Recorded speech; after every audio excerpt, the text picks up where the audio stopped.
Hi everybody, it's Cherry here again, and today I'm going to talk about changing your life from struggle to flow, a post I wrote which is actually one of my favorites because it's at the core of what I believe and the journey that I've been on over the last, probably 10-15 years now. So 6 ways to start changing your life from struggle to flow. Changing your life experience from the paradigm of fear, struggle, and control to one of flow, ease, and grace may seem fairly challenging, but actually it's not as hard as you might think. We humans have created this way of life that is full of striving and controlling and forcing, but it's not our natural way of being. Our natural state is to live in the flow of life, allowing ourselves to be guided by that voice from within. It's also not in our inherent nature to feel limited. Our natural state is to live in complete abundance and joy and to trust that all we need will be provided. Of course, there are things to do, but they are born out of inspiration, not out of obligation or fear. In his best-selling book, Illusions, The Adventures of a Reluctant Messiah, which is a brilliant little book, by the way, Richard Bach wrote a parable that highlights the journey of changing your life by letting go of fear and struggle and allowing the universe to guide you. Once there lived a village of creatures along the bottom of a great crystal river. The current of the river swept silently over them all, young and old, rich and poor, good and evil, the current going its own way, knowing only its own crystal self.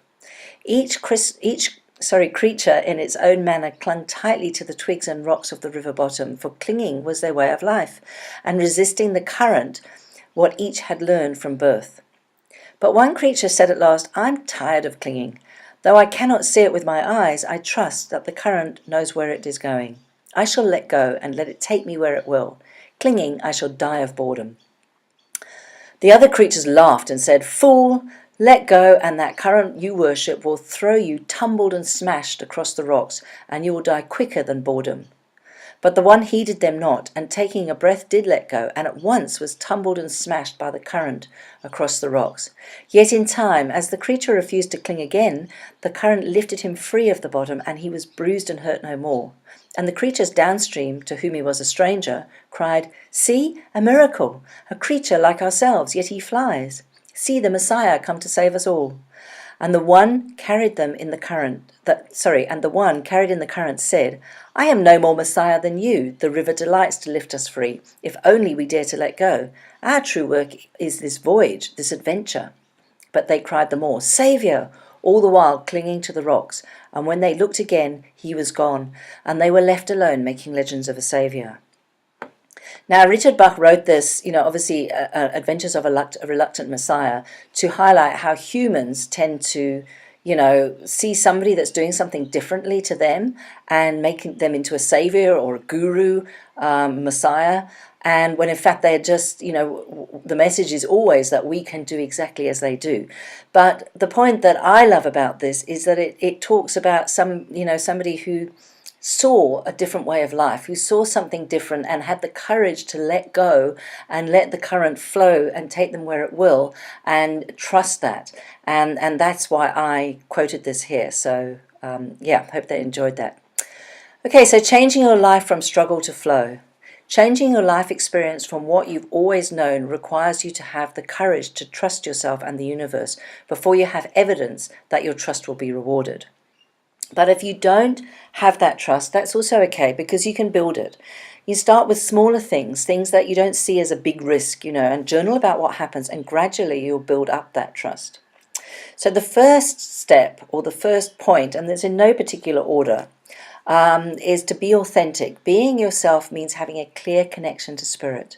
When you're pretending to be someone else, putting on a mask and pretending that to be something that you're not, you're disconnected from who you really are.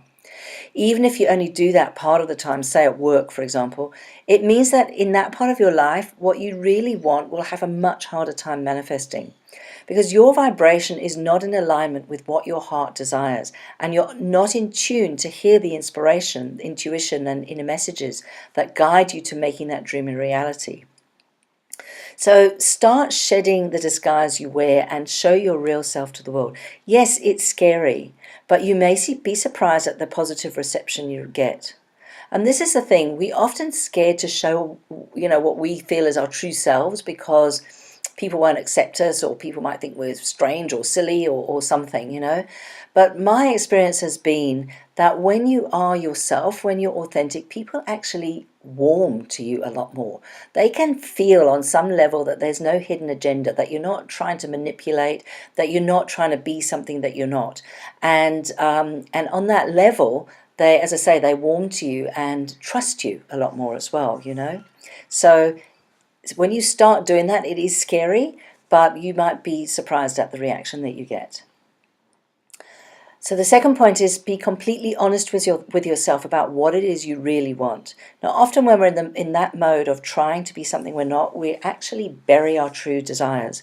It could be through pain, feeling that your dream is impossible and will never happen, or it could be because you were told so many times you can never do that and you believed it.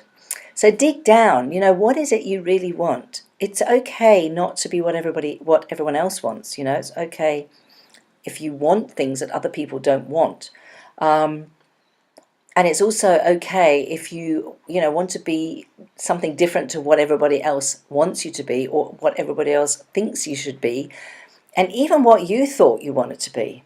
Because whatever you want is valid and it's your expression, so don't deny it. And here's another wonderful quote from Anita Moorjani. We are born perfect, but spend a lifetime trying to be something we're not and then feel inadequate for failing. Your only purpose is to be yourself. Otherwise, you will deprive the universe of who you came here to be.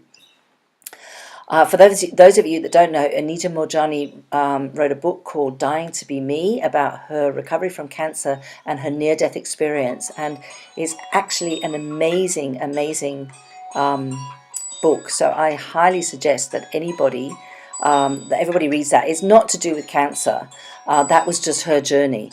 But it's literally to do with, finding what it is you came here to be and actually being authentic, basically. Okay, so number 3, the third point is believing in the possibility, even if you don't really believe that you can live your dream.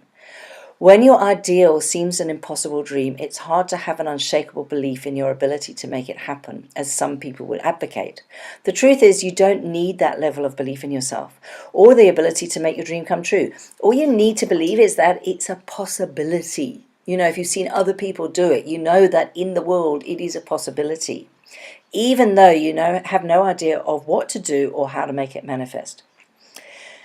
When you look for it, there's evidence everywhere of people doing impossible things, because actually nothing is impossible. And if you have a dream, you have it for a reason, to bring it to life. So number 4 is to let go of the idea that you already know everything. Get rid of the idea that you already know it all. You don't. If you're changing your life, it stands to reason that you're going into new territory. There will be all sorts of things you have no idea about. When you know everything, you leave absolutely no room for miracles, and miracles happen all the time.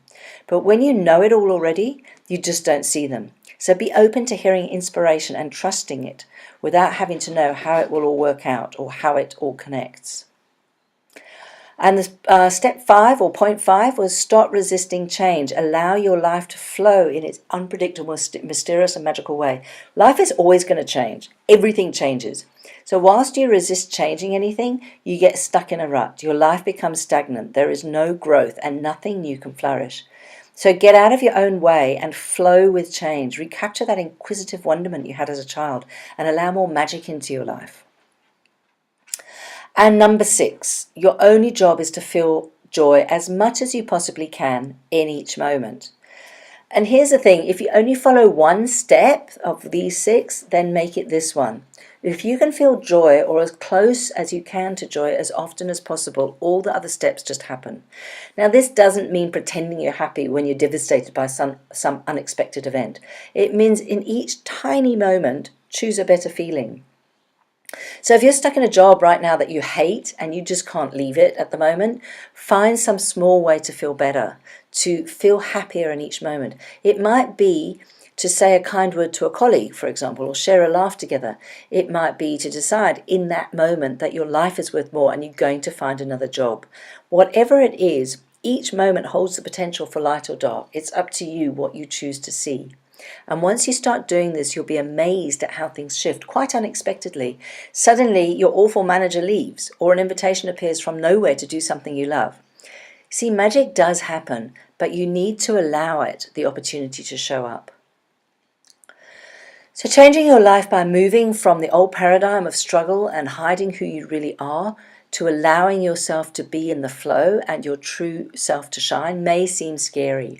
But when you start to move in that direction, or even in a small way, you just do one small little step, you'll find that you get guided each step of the way, even if you listen within. So that's the key. It's following your own guidance, really. It's as simple as that. It sounds simple. It's not as easy to do because we're so surrounded by what we should and shouldn't do, what we've been taught, what we believe is the wrong thing because somebody told us that. But, really what you need, inside, what it is that you want to do, and inside that you can do it. It's just that you've got so many layers built on top of that, and those are the things that will smash you against the rocks a little bit maybe to begin with. But that's why I say start with small things. Just take one step at a time, and if you can feel that joy as often as possible in whatever tiny little way that you can, even in a horrible situation, there's a moment where you can choose